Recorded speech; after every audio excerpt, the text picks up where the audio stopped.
English, a daily 30-minute program from the Voice of America. I'm Ashley Thompson. And I'm Dan Novak. This program is designed for English learners, so we speak a little slower and we use words and phrases especially written for people learning English.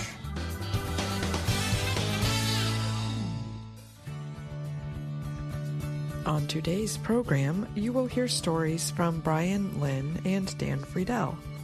Then Dan Novak presents this week's Health and Lifestyle Report. Finally, Andrew Smith and Jill Robbins bring us today's lesson of the day.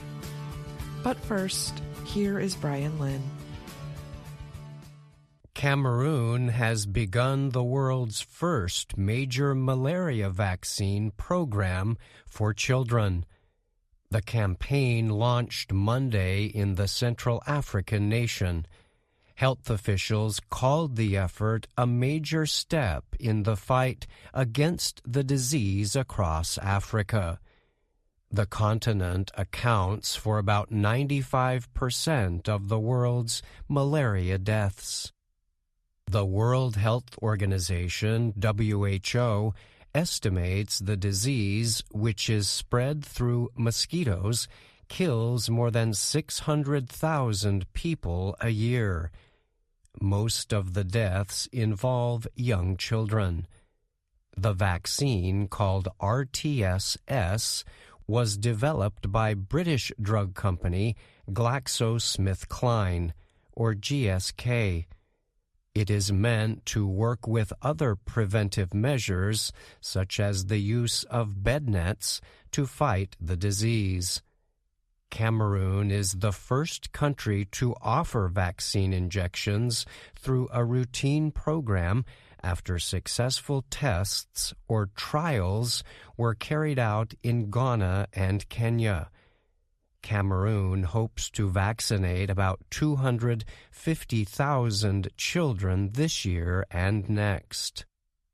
The International Vaccine Alliance, called Gavi, has said 19 other countries aim to launch their own campaigns this year. About 6.6 million children in those countries are to receive malaria vaccinations in 2024 and 2025. For a long time, we have been waiting for a day like this, said Mohammed Abdulaziz. He is with the African Centers for Disease Control and Prevention. Abdulaziz spoke during a joint news briefing with the WHO, Gavi, and other organizations. Cameroon is using one of two recently approved malaria vaccines called Mosquirix.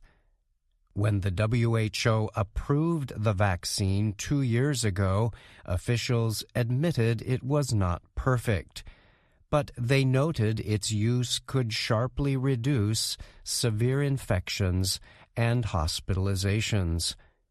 The GSK-produced shot is only about 30% effective.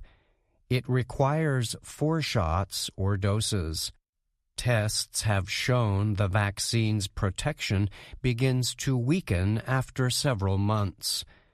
GSK has said it can only produce about 15 million doses of Mosquirix a year.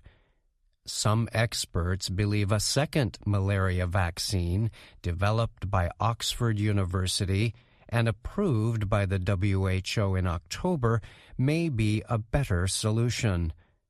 That vaccine, called R21, is less costly and only requires 3 doses. Launching the second vaccine is expected to result in enough vaccine supply to meet the high demand and reach millions more children, said Kate O'Brien. She is the WHO's Director of Vaccinations. Having 2 vaccines for malaria will help to close the huge gap between demand and supply and could save tens of thousands of young lives, especially in Africa, said WHO Director General Tedros Adhanom Ghebreyesus.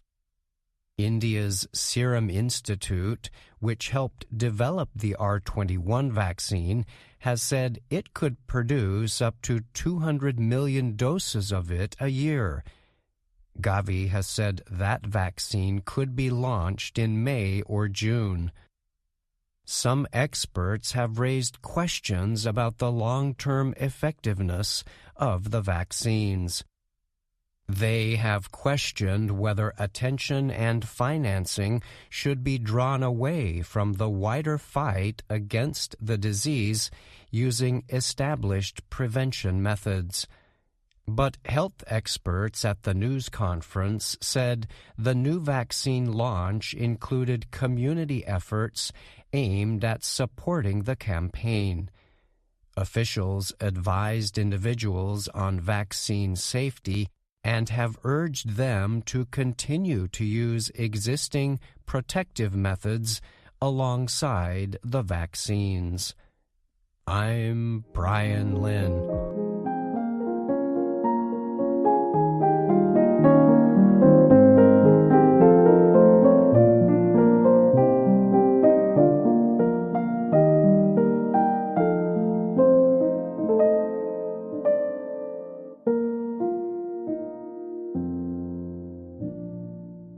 Enoch Twagirayesu was seeking safety when he and his family fled violence in Burundi more than 10 years ago. They found it in Uganda. The small East African nation has taken in thousands of refugees from neighboring countries. Twagirayesu and his family live in Nakivale refugee settlement near the Tanzanian border. There were 2 children in his family when they arrived in Uganda. Today, there are 8 children. Growing families like his and the arrival of new refugees have put pressure on the land that makes up the settlement. 20 years ago, the area was a thick forest. Today, the trees are mostly gone. They have been cut down for cooking fuel. When Twagirayesu saw women digging up roots to burn a few years ago, he knew it was time to act. When the trees are finished, we will also be finished, Twagirayesu said. Because if there are no trees to be used for cooking, even the people cannot survive. Twagirayesu and 2 other refugees began planting trees in 2016. That early group quickly grew. Twagirayesu now leads the Nakivale Green Environment Association. Its members carry out what Twagirayesu calls the urgent business of reforesting. Nakivale is the oldest refugee settlement in Africa. It has about 180,000 refugees. Some are from Burundi, while others are from Congo and Rwanda. New people come all the time. Once the refugees register with Uganda, they are granted a small piece of land on which they can live. They can build small homes and plant gardens.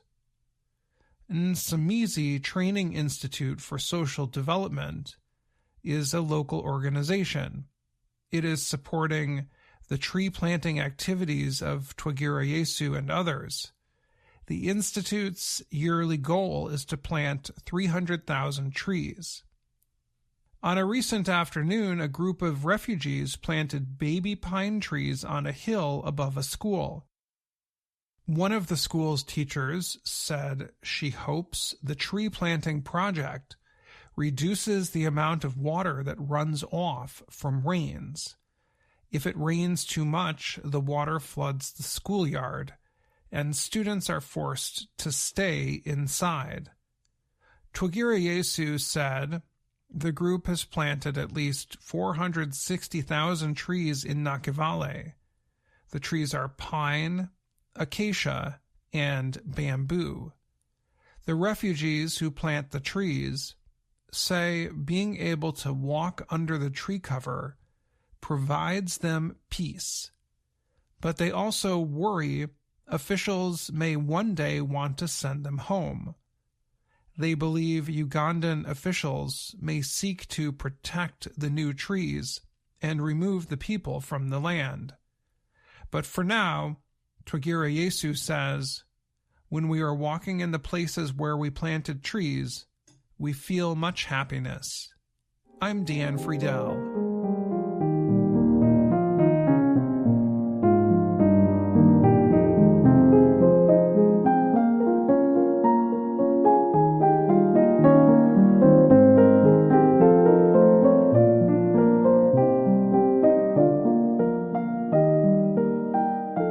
A large U.S. study found no evidence that taking Ozempic or Wegovy is tied to an increase in suicidal thoughts, researchers reported recently. Both Ozempic for type 2 diabetes and the obesity treatment Wegovy have the same active ingredient, semaglutide. The analysis included electronic medical record data from more than 1.8 million patients. Researchers actually found a lower risk of new and recurring suicidal thoughts in those taking semaglutide compared to those using other medications for weight loss or diabetes. Semaglutide belongs to a class of drugs known as GLP-1 agonists, which were designed to treat type 2 diabetes. In addition to helping control blood sugar levels, the drugs produce a feeling of fullness. Concerns over reports of suicidal ideation connected with semaglutide led to an investigation by the European Medicines Agency. The U.S. Food and Drug Administration, or FDA, has listed suicidal ideation as a possible safety concern for GLP-1 drugs. A Reuters examination last year found that the FDA had received 265 reports of suicidal thoughts or behavior in patients taking semaglutide or similar medicines since 2010. 36 of those reports describe a death by suicide or suspected suicide. Such events do not prove a connection between a drug and a side effect, but they can signal to officials a need to study a specific risk. The study appeared online in the journal Nature. It was funded by the U.S. National Institutes of Health. The researchers examined data on 240,258 U.S. patients prescribed Wegovy or other medications for weight loss, and nearly 1.6 million with type 2 diabetes prescribed Ozempic or other treatments. Researchers compared nearly 53,000 Wegovy patients to the same number of closely matched users of other weight loss drugs. They found that during the first 6 months of use, first-time suicidal thoughts were reported by 0.11% of Wegovy users. That is compared to 0.43% of users of other drugs that do not belong to the same class as semaglutide. After taking other risk factors into consideration, the risk of first-time suicidal thoughts was 73% lower with Wegovy, the researchers said. No patient in the Wegovy group reported a suicide attempt compared to 14 users of the other drugs, the report said. Among patients with a history of suicidal thoughts, the risk of recurring suicidal thoughts was 56% lower with Wegovy than other weight loss medicines. similar patterns were seen for use of Ozempic compared with other diabetes drugs. The findings were consistent no matter the patient's sex, age, or ethnicity for both semaglutide types, the researchers found. Such a study cannot prove that GLP-1 agonists do not increase the risk of suicidal ideation, but the findings may reduce concerns. The researchers were unable to assess the statistical significance of differences in actual suicide attempts. The researchers noted that suicide attempts are critically different from suicidal ideations. Pamela Davis is a professor at Case Western Reserve School of Medicine in Ohio. She was one of the writers of the study. She said the growth in popularity of Ozempic makes it very important to understand all its potential complications. Suggestions that the drug may cause suicidal thoughts are not supported by this very large and diverse population in the U.S., Davis added. I'm Dan Novak.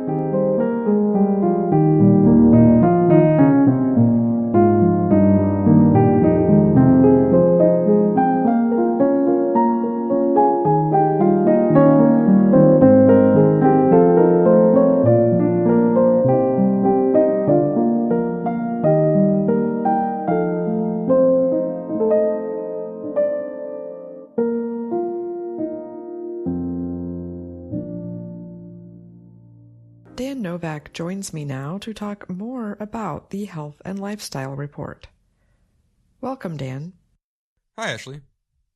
Your report today was about a study on Ozempic and Wegovy that looked into whether the drugs are linked to suicidal thoughts.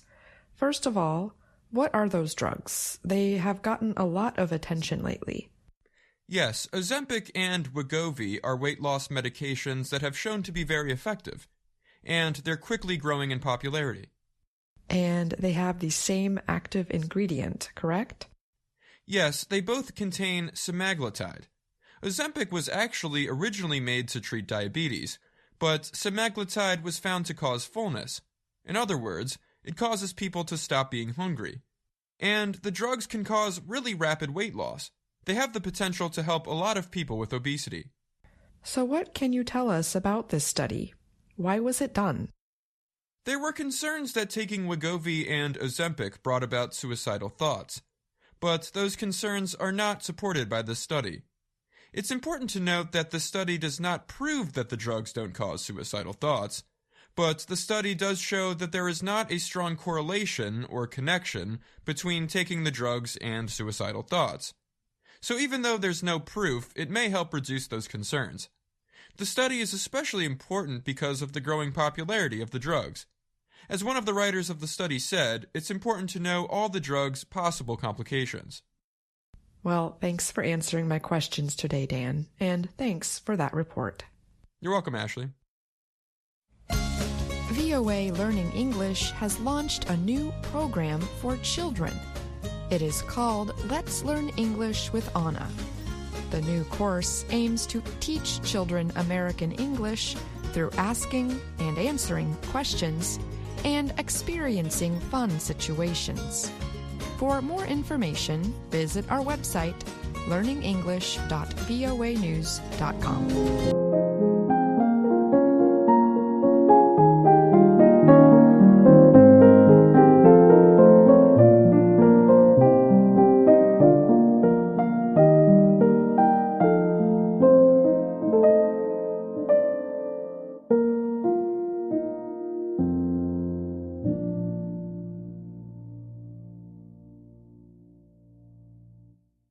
Welcome to the lesson of the day on the Learning English podcast. My name is Andrew Smith. And my name is Jill Robbins. Thanks for joining us. Today's lesson will help you learn more about the English you hear in our video series, Let's Learn English. The series shows Ana Mateo in her work and life in Washington, D.C. Here's Anna introducing herself. Hello, my name is Anna Mateo. In today's podcast lesson, we're going to visit a beekeeper with Anna. She learns all about how to care for bees. And we learn about conditional statements in English. Those are statements with if and a modal, such as the words will or would. But Anna has a little problem. She is afraid of bees. As Lesson 12 of Level 2 begins, Anna is sitting with Kaveh at an outdoor cafe. Wow.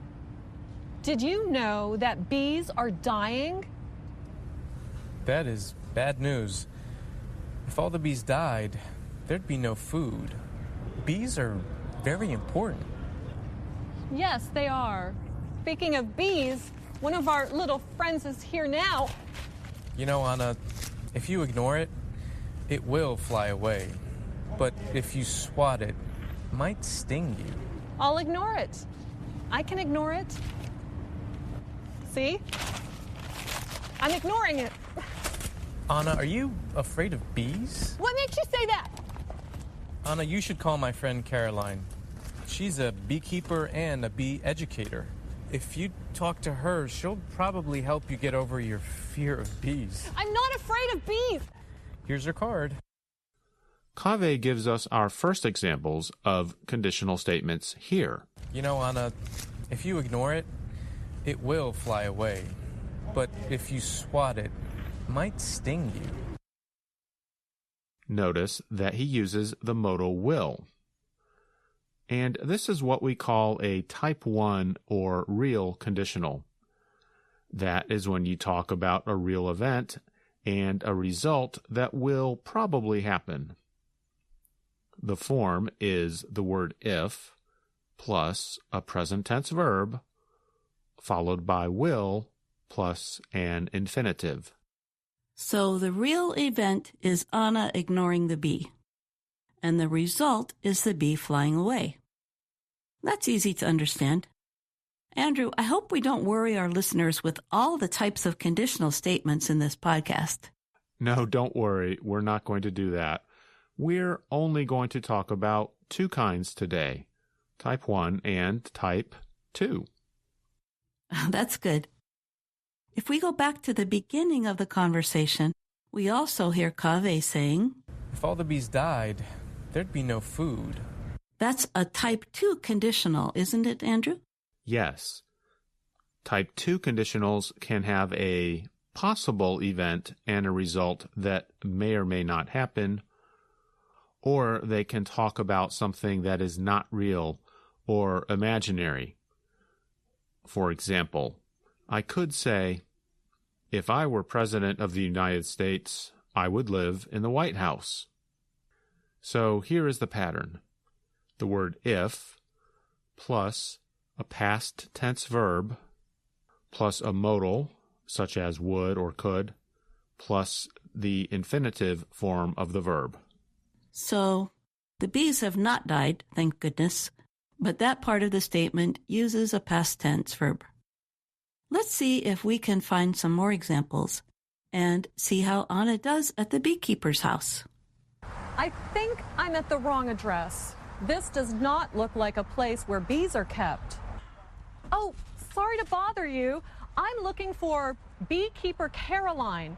I'm here to take her Learn to Love Bees class. You're in the right place. I'm Caroline. Oh, nice to meet you. Caroline, I thought this class used real bees and real hives. It does. If you look in my backyard, you will see my bees. I'm a home beekeeper. What? You live with bees? That is really amazing and at the same time really scary. It's not scary. If you come, I'll show you. Caroline, how many bees are in that hive? About 30,000 in each. Caroline uses the word scary. That means the same thing as frightening or causing fear. I think all of us have had to overcome fears at one time or another in our lives.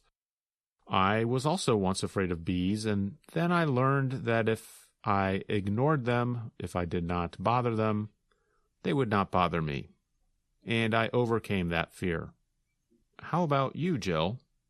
I was afraid to go deep underwater, but I learned how to do it the right way in my scuba class. In the next part of the lesson, listeners, notice the way Anna and Caroline use conditional statements by listening for the word if. Anna is telling a story about why she is afraid of bees. What? That's amazing. But aren't you afraid they're going to come out and kill you? Not at all, Anna. Even my children help me. Tell me, why are you afraid of bees? I don't know. Well, when I was a little girl, my mom ran out of honey, and I really wanted honey for my pancakes. So I climbed high into a tree and hit a beehive with a stick several times. Then I reached inside with my bare hands to pull the honey out. That's when I got stung a lot. Caroline, if you hit a beehive with a stick and reach inside, you might get stung. No, Anna, if you do those things, you will get stung. Yes, I did. And you know that it was your fault you got stung, don't you? Yes, I did. Bees know your feelings. And if you stay calm, the bees will be calm. If you're nervous, the bees will be nervous. And if bees are nervous, they may sting. So please, be calm. I will be calm. I am calm. Okay, I'm ready. I'm ready. Great, let's get our equipment on. Okay, wait, I'm not ready. I'm not calm. I'm nervous. Give me 1 minute to be calm. Be calm. That's the first step, isn't it, in overcoming our fears? I noticed that Anna uses might in one of her statements. Caroline, if you hit a beehive with a stick and reach inside, you might get stung. Yes, but Caroline corrected her. She is certain that bees will sting if someone hits their home with a stick. No, Anna, if you do those things, you will get stung. I think we should review our conditionals and give our listeners some practice now. Good idea. I'll say a situation, then pause, and our listeners can try to complete the statement. I'm ready, and I'll say what type it is after I finish the statement. Okay, here's the first statement. If you go out in the rain without an umbrella, you will get wet. Type 1. If you feed a cat, it will want to stay with you. Type 1. If the sun didn't shine, the earth would be very cold. Type 2. And here's one more. If your car has no gas,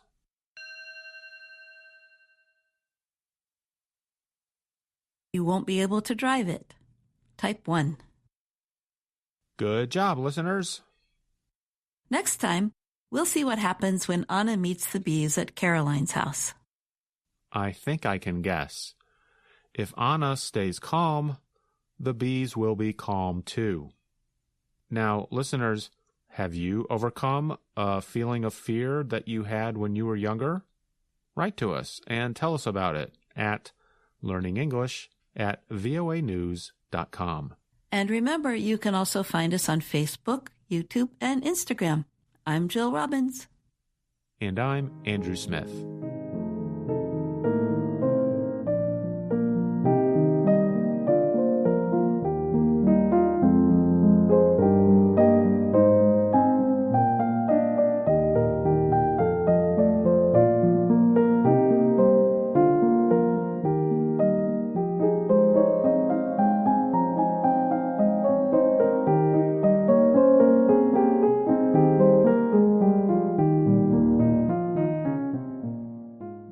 That's our program for today. Join us again tomorrow to keep learning English through stories from around the world. I'm Ashley Thompson.